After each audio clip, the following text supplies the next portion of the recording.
एका शनिवारी सकाळी नेहमीप्रमाणे रस्ता मोकळा असताना निवेदक आपल्या गाडीनं कॉलेजच्या दिशेनं निघाला होता. डोक्यात फक्त सरांना भेटणे आणि लवकर परत येणे एवढाच विचार होता. पण त्याचवेळी रस्त्याच्या कडेला एक साधारण 60 वर्षाच्या वृद्धानं हात दाखवला आणि निवेदकानं गाडी थांबवली. त्या क्षणी त्याला कल्पनाही नव्हती की हा प्रवास त्याच्या आयुष्यातील सर्वात अस्वस्थ करणारा अनुभव ठरणार आहे. ते बाबा गाडीत बसले, पण त्यांच्या हालचालीत कोणती घाई किंवा उत्सुकता नव्हती.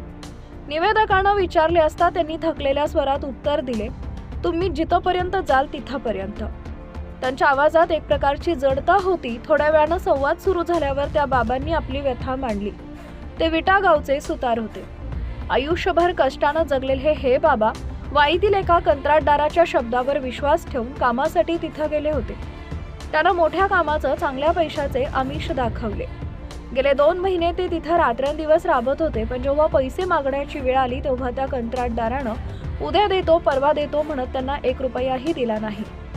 शेवटी मेसच्या एका माऊलीनं त्यांना वास्तव सांगितले की तिथं अनेकांनी अशीच फसवणूक केली जाते.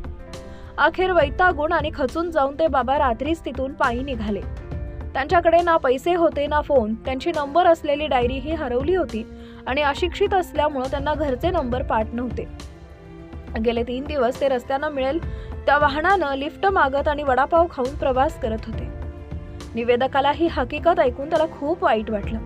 त्यानं गाडी थांबवून त्यांना पाणी दिलं आणि रहमतपूरला पोहोचल्यावर प्रेमानं जेवण दिले.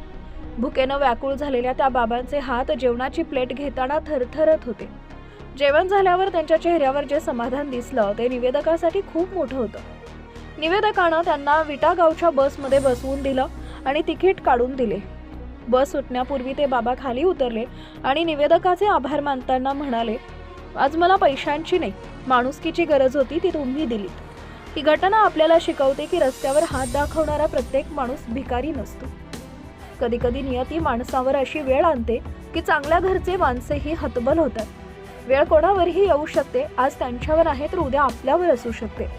म्हणून संकट काळात कुणाला तरी दिलेली छोटीशी मदत किंवा केवळ थांबून विचारणा केलेली विचारपूस ही एखाद्याचं आयुष्य सावरू शकते.